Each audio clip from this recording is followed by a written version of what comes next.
Hey guys, HuShang here. Welcome to another Starcraft 2 lesson. In this video, we're going to be watching a Zerg vs Protoss game. This is my first game back playing Zerg. I've been playing Terran and Protoss for like a month. But this week we're going to be doing a lot of Zerg vs Protoss tutorials.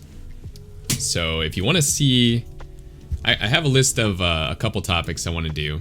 But if you guys want some specific topics, you guys probably know better than me, to be honest, what you want to see. So let me know maybe specifically what kind of videos you'd like to see about Zerg vs Protoss, and I will probably add some of those to my list. Also, quickly before I get into the game, if you could just like this video and share it, that helps me out quite a bit, if you wouldn't mind taking a quick second. So we're just opening up with a standard hatch first. I'm playing under the name Syndrome. I was gonna go with Incrediboy, but people kept calling me Buddy, so here we are, Syndrome. If everybody's super, nobody is, you know?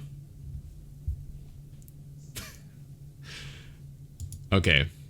Probe harassing me, very normal stuff. I made a lot of mistakes in this game, so I think this is actually pretty good. Pretty good one to watch. I might even, at the end, show my method of learning here, kind of the rhythm I go through after each game if I make some mistakes. So I'm doing a very fast third hatch.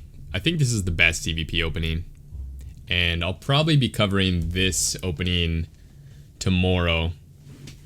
I'll probably do the video like right after this one, so I'll be showing that pretty in depth. It's a little more advanced, a little bit harder than the ZVP opening I did in the past, but it's not too bad. It's not super hard or anything, and I think it's a little bit stronger. There's a little bit less annoying things that Protoss can do to you. So Protoss here is opening up with a Adept and a Stargate, and I just want to point out that the Cybercore Warp Gate is not starting. You can tell because the inside circle is not moving. So in a second, I'll just keep my cam here. You can see that it'll start up, and this inside circle will begin moving. And so once it does that, you know Warp Gate's starting. It could technically be the error upgrades also, but I don't think anybody is really researching those that quickly. So this most likely means it's Stargate. So honestly, this is part of the first mistake I make, is I kind of blindly assume that it's Stargate. They could have just went like a Robo and Twilight and not started Warp Gate right away, but generally this means Stargate. And the reason it means Stargate, maybe I shouldn't skip that part. The reason it means it's most likely Stargate is because the Stargate costs a lot of gas, and so you don't really have enough to afford the Stargate right away and the Warp Gate. So oftentimes what people will do is research that Warp Gate later so that they can get their Stargate on time. Now, generally what I do against Stargate is I try to not mine any more gas than 1 until I can saturate this third. And this is pretty safe as long as you scout for their third base timing, which is definitely something I skip here as well. So a lot of early game stuff I'm skipping just because I haven't played Zerg in a while. So what I should be doing here is, maybe I'll pause. What I should be doing here is keeping a Ling over at this third base, and at this third base as well. He could take either one. And so if you see a third base around 4 minutes, then you know that they basically went Stargate, couple of Stargate units, and then straight into a third without any tech structures. So I'll go around the Protoss base as you can see, but he doesn't have any additional tech structures. He also doesn't have his gases. So if we saw a third base at 4, we're basically assuming he's not doing any early pressure. He doesn't have enough money to get this and also get some tech structures.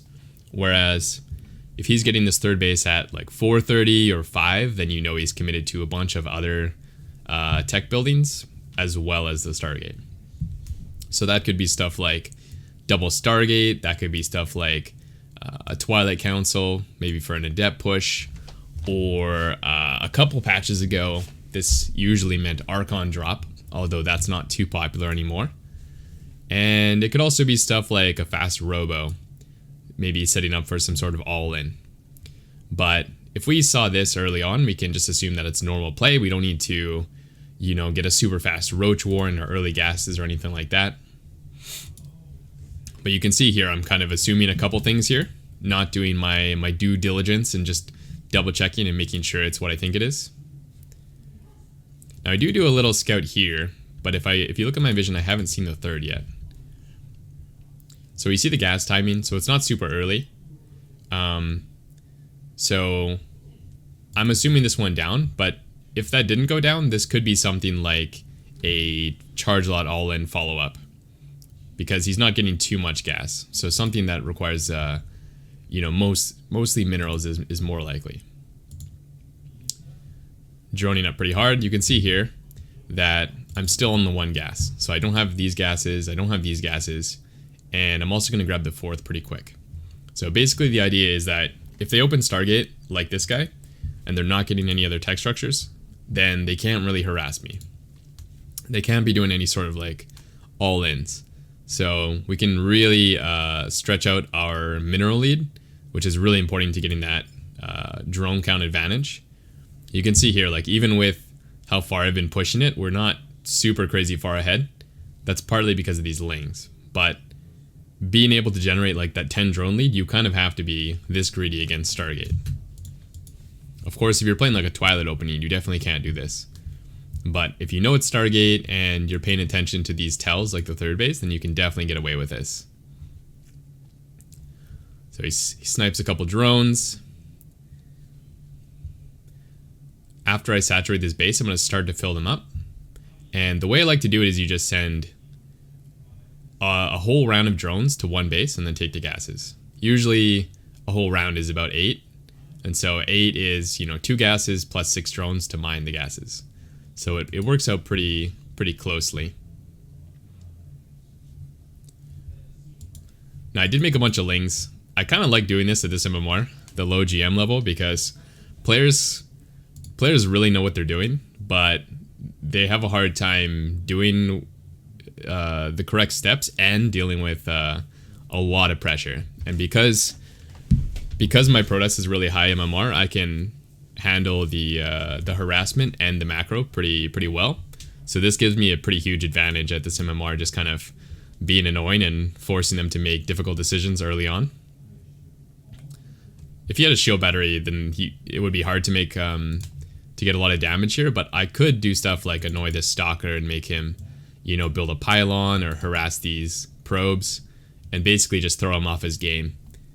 You can already see he's super off his game. His money is starting to get high. He's, you know, dealing with all this havoc. So something really not super committed, but, you know, easy to mess up the opponent with. This is like an M1 game, by the way. Really fast 4th base, kind of slightly before I finished droning.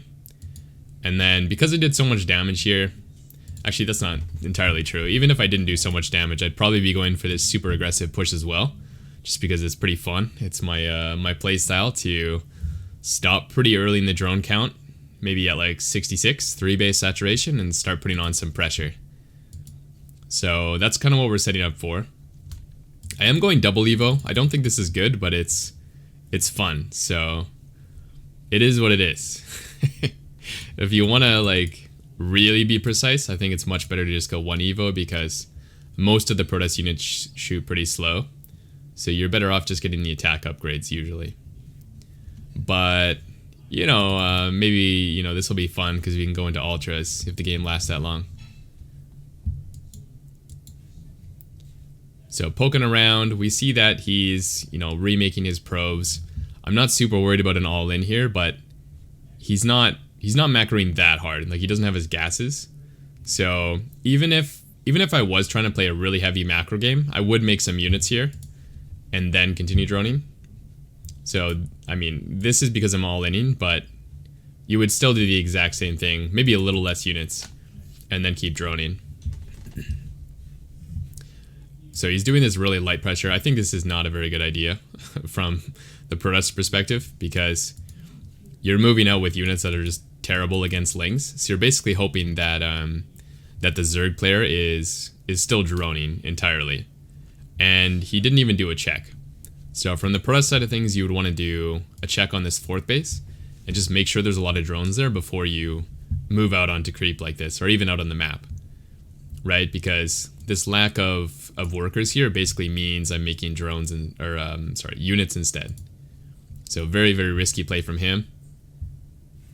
I was making Ravagers, so they're kind of out of position. I thought the Ravagers would come with these Lings, but it's fine. He didn't have very many units anyways. And this is super bold, making some more units even. So I just pulled back for a second because he's kind of committed here. He can't really, I guess he could recall, but he's kind of committed here. So giving it a second to get a little bit more units and then jump on him is going to mean the trade goes better for me. Now I want to pause here because the way I'm watching this is really misleading. Let me go back a sec. I guess you see the game timer, but who cares? This is instructional. Okay, so I want to go to my vision because you might think watching this, the way I just showed you, that I was really focused on this, but I actually barely care. So we're watching here a little bit because I want to try to snipe the War Prism. But after this, I've spent quite a bit of time... Oh, I'm on the wrong cam. After this, I've spent quite a bit of time watching this. So you'll see me here, probably about now. I stopped caring too much. I just A-move and try to get some macro stuff in.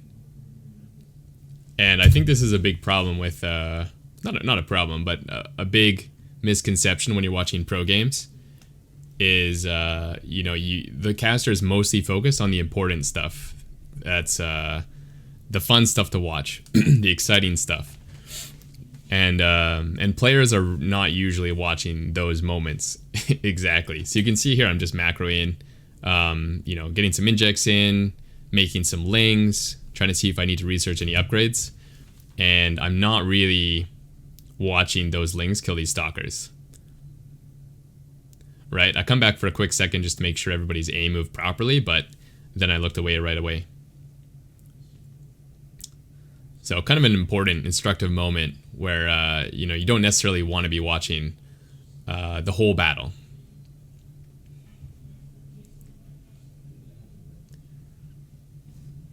So we started 2-2, we started Baneling speed. I was really late on my Bane nest as well. That was a huge mistake I made. But fortunately he was playing Stalker Colossus, so I don't really need the Banelings too much. And here I kind of missed a nice opportunity as well to have my Banelings come from this side, which would have been a lot better because the probes can't really run this direction. So if the Banelings came from this side, he's kind of forced to lose them all. So kind of a missed opportunity, but we can already see here that he really doesn't have enough.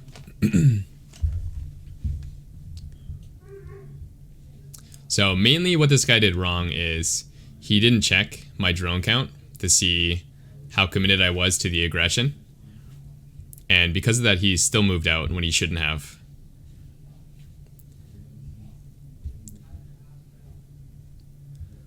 This is the luckiest Colossus in the whole world. 2 HP. Unbelievable. Okay, so we basically win the game here, but we have to make sure we don't throw. So from this position, what you need to do is try to... So we just saw this army, right?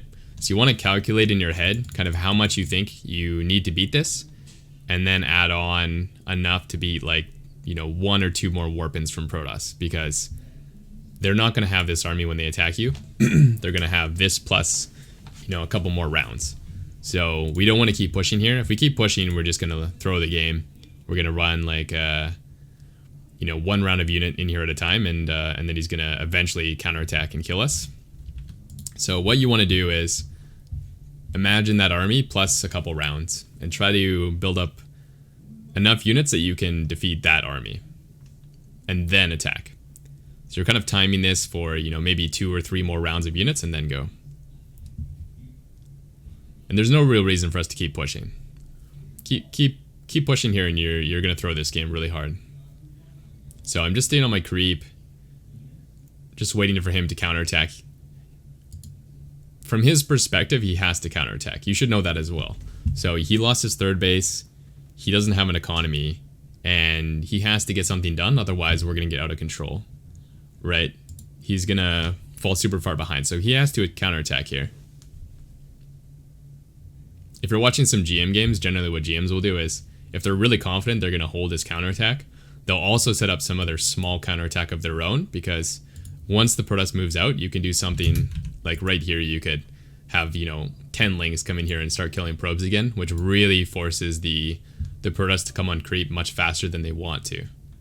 Because if he's mining like this, then he can keep warping in, and he can just slowly clear a creep. But if you do a small counterattack, like 10 lings again, then he has to come on right away, because the longer he waits, the less, the more army you're getting over him. I'll show you my vision so we can see how I set this up. But basically, I see that he's coming in this direction, so he's gonna want to come here. So I see a lot of people like pre-splitting, this way, thinking they want to surround this army right here. So you might think you need units like here and here and stuff. But really what you want to do is pre-split where you think he's going. So if he's coming here, then I can pre-split like here, here, here, and here, something like that. Or maybe just 2 groups even, you don't have to go too crazy. So that's basically what I'm trying to do, is attack him in this position. I'm not waiting until here, I'm waiting until right here. So he comes into this position, and I was ready to go right now. I think I might have even A-moved already. But then he blinks forward, which is super insane. I guess he thinks I don't have a lot of units.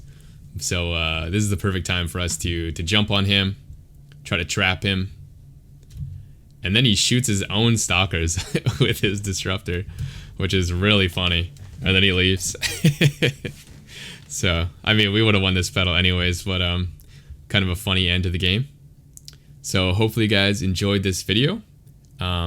Just as a quick sellout, if you're interested in getting some personalized lessons, I do offer Starcraft coaching. I've been doing it for like 10 years or something crazy now. So if you're interested in that, I will leave my Discord as well as the group Discord, which you can join for free, in the top comment. And yeah, thanks for watching. Hope you enjoyed the video. I will see you in the next one. Peace. Okay, so I promised we'd go back into this and just take a look at some of the mistakes I made and how I would personally correct them. So let's see. Some of the main ones I want to do are scouting related. I think the build order is actually pretty clean if I see exactly what the opponent's doing. So yeah, so the first one I want to do is just make sure that I'm scouting the tech on time. So this overload was a little bit late to go straight into the main. So I'm just going to check what time it went in.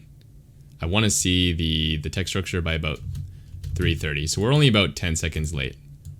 So what I would do is just go check when I sent this overload across. I looked a little bit for a cannon rush, I think.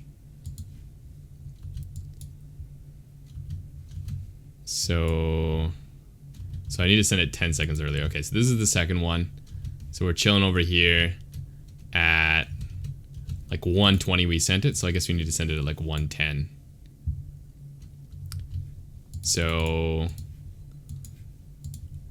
right after we start the gas in the pool, maybe, should be fine, as long as it's somewhere over here. I think we could save a little bit of time too by sending it straight in rather than, over here and in. Okay, so first thing I would do is check when I want to do that. Just do the quick math, and then I would rehearse it a couple times, because the thing is, if you know something in StarCraft, that actually doesn't really help you too much, because it's mostly a muscle memory game. So what I would do is go in here, grab my gas, maybe even send it now, then grab my gas and grab my pool. So now I've kind of rehearsed it one time. Usually I would do this a couple times, to be honest. I wouldn't do it just one time. But for the sake of this video, we'll just do it one time. But you definitely want to do it a couple times, because what you're trying to do is not learn when to send it. You're trying to make it muscle memory. So it's different than knowing when to do it. You have to basically know it well enough that you're going to automatically do it in real games. So you'd want to do it honestly 5 or 10 times. You'd want to do it a bunch of times. You want to make sure you don't forget that ever. Okay, let's... Where is this game? Light shade. Okay, so that's the first one I wanted to fix.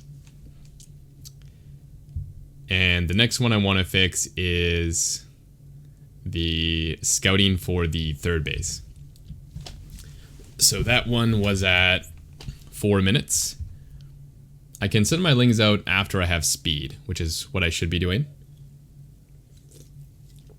These are actually things I already know, to be honest, but I haven't played Zerg in so long that my muscle memory has deteriorated. So we need to get it back on point.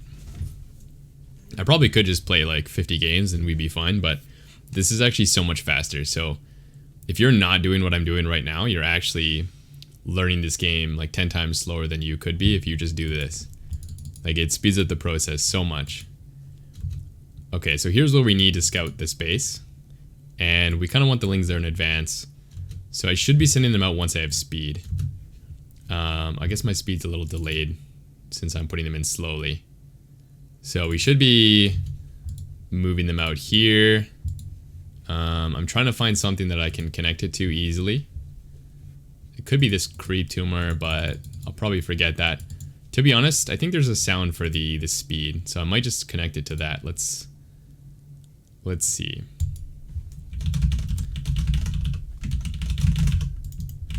Yeah, that's actually pretty freaking loud. So we'll just connect it to that. I'll just make sure that I use that. And then what I'm going to do is just spread out my lings to useful positions. And then continue my build. Oh, already did that one.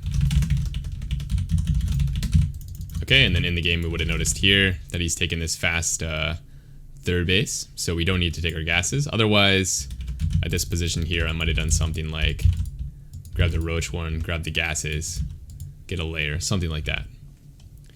Okay, so that one's out of the way. Again, I would have done that more than one time to solidify it. And is there anything else I want to look at? I think those were the two main ones. Oh, I also want to make sure I'm getting Overlord speed against Stargate play. Because I want to know if they're playing... I want to know what their composition is in the mid game. So this game he's playing Colossus. But he was also just setting up for like a Blinkstalker push that I didn't know about for sure. So what I want to do is, against Stargate play, I want to make sure I'm getting Overlord speed pretty quickly. So my Overlord should scout that if we made the earlier changes. So we would know it's Stargate about here, and then I want to be adding on the Overlord speed. So this isn't really a timing so much as just getting 100 gas.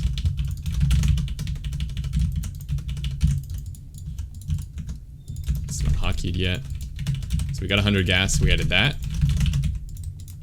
Metamorphosis complete. Now we have to send it our lings.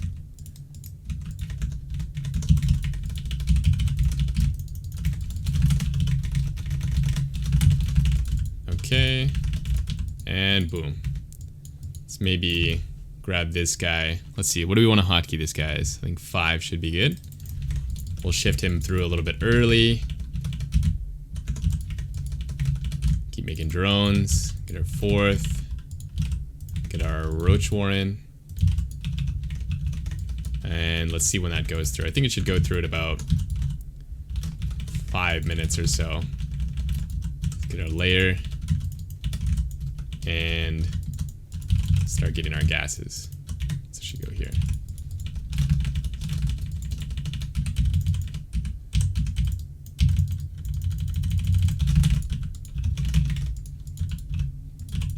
Now this has speed. We can do our scout. Okay, so we'd see he's playing, you know, more gateways. We'd also see over here maybe that he's not continuing to make probes. And boom, yeah. So sweet. So we added 3 different scouting patterns that are really important in ZVP, I think. The Ling Scout, the first Overlord Scout, and then the Overlord Speed. You could do an Overseer too, depending on what you're playing against. But against Stargate, I think Overlord Speed is better. That way you can save your other Overlords as well. So three safety patterns. I think this was instructive. Hopefully you guys enjoyed this. I guess this is the real end of the video. So if you did enjoy it, make sure to press the like button. That actually helps out quite a lot. Also, you can share this video. And yeah, I will see you in the next one. Peace.